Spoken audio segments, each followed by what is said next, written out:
నల్గొండ జిల్లా వార్తలు ఒకసారి చూద్దాం. నల్గొండ నియోజకవర్గం తిప్పర్తి మండలం యల్లమగుడి గ్రామంలో బీఆర్ఎస్ పార్టీ సర్పంచ్ అభ్యర్థి నాగలక్ష్మి భర్త యాదగిరిని కిడ్నాప్ చేసి దాడి చేసినటువంటి ఘటనలో ఇప్పటివరకు ఎలాంటి చర్యలు తీసుకోవడంతో సర్వత్రా కూడా ఆగ్రహం వ్యక్తమవుతుంది. ఈ నేపథ్యంలోనే నల్గొండ మాజీ ఎమ్మెల్యే భూపాలరెడ్డి బాధితులతో కలిసి కలెక్టర్ని కలిశారు. నిందితులను అరెస్ట్ చేసి పీడాక్ నమోదు చేయాలంటూ కూడా ఆయన డిమాండ్ చేయడం జరిగింది. 48 గంటలు అవుతున్నప్పుడు కూడా ఇప్పటివరకు నిందితులపైన ఎలాంటి కేసులు నమోదు చేయలేదు. నిందితులు యథేచ్ఛగా గ్రామంలోనే తిరుగుతున్నారు, ప్రతి ఒక్కరిని భయభ్రాంతులకు గురి చేస్తున్నారంటూ కూడా భూపాలరెడ్డి ఆగ్రహం వ్యక్తం చేశారు. ఇప్పటికైనా సరే నిందితులపైన పీడాక్ నమోదు చేసి జైల్లో వేయకపోతే బీఆర్ఎస్ పార్టీ తరఫున ఎస్పీ ఆఫీస్ ముట్టడిస్తామంటూ కూడా భూపాలరెడ్డి సందర్భంగా ఆగ్రహం వ్యక్తం చేశారు. నల్గొండ జిల్లాకు సంబంధించి మరొక వార్త. నల్గొండలోని మహాత్మా గాంధీ యూనివర్సిటీలో వీసీ చాంబాను ముట్టడించారు. విద్యాసంఘాల నాయకులందరూ కూడా యూనివర్సిటీలో నిధులన్నీ కూడా పక్కదారి పడిపోతారు, అభివృద్ధి కార్యక్రమాలు జరగట్లేదంటూ కూడా వాళ్ళు వాపోవడం జరిగింది. యూనివర్సిటీలో ఒక్కొక్క భవనాలన్నీ కూడా కూలిపోతున్నాయి, మెస్ భవనం కూడా కూలిపోతోంది.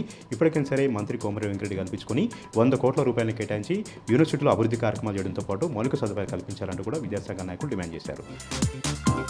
నల్గొండ జిల్లాకు సంబంధించి మరొక వార్త. నల్గొండలో 12th కంపెనీ అయినటువంటి ఫైనాన్స్ కంపెనీ బోర్డు తిప్పడంతో 3000 మంది బాధితులు రోడ్డున పడ్డారు. పెద్ద ఎత్తున ధర్నా కార్యక్రమం నిర్వహించారు. ఇక్కడ కంపెనీ నిర్వహిస్తున్నటువంటి రాబోల్ ప్రకాష్ అటువంటి డైరెక్టర్ ఇంటిని కూడా ముట్టడించి దాడి కూడా చేయడం జరిగింది. 2 టౌన్ పోలీస్ స్టేషన్ ఫిర్యాదు కూడా చేశారు. గత కొంతకాలంగా 100కి 10 రూపాయలు వడ్డీ చొప్పున ఆశ చూపి అధికంగా డబ్బులు వసూలు చేశారంటూ కూడా బాధితులు వాపోతున్నారు. ప్లాట్లు రిజిస్ట్రేషన్ చేస్తామని కూడా మోసం చేశారని కూడా వాళ్ళు వాపోతున్నారు. దాదాపు 3000 మంది నుంచి 300 కోట్ల రూపాయల వసూలు చేశారంటూ కూడా వాళ్ళు పెద్ద ఎత్తున కూడా ఆగ్రహం వ్యక్తం చేస్తూ రోడ్డుపైన ధర్నా కూడా చేయడం జరిగింది. గత కొంతకాలంగా వివిధ జిల్లాలో కూడా కంపెనీ ఇదే విధంగా అమాయకుల నుంచి డబ్బులు వసూలు చేసి బోర్డు దింపేసినట్టుగా పోలీసులు చెబుతూ ఉన్నారు. ఈ నేపథ్యంలోనే నిర్వాహకులపైన కేసు నమోదు చేసి తమ డబ్బులు తమకు ఇప్పించాలంటూ కూడా బాధితులు బోర్డును పిలిపిస్తున్నారు.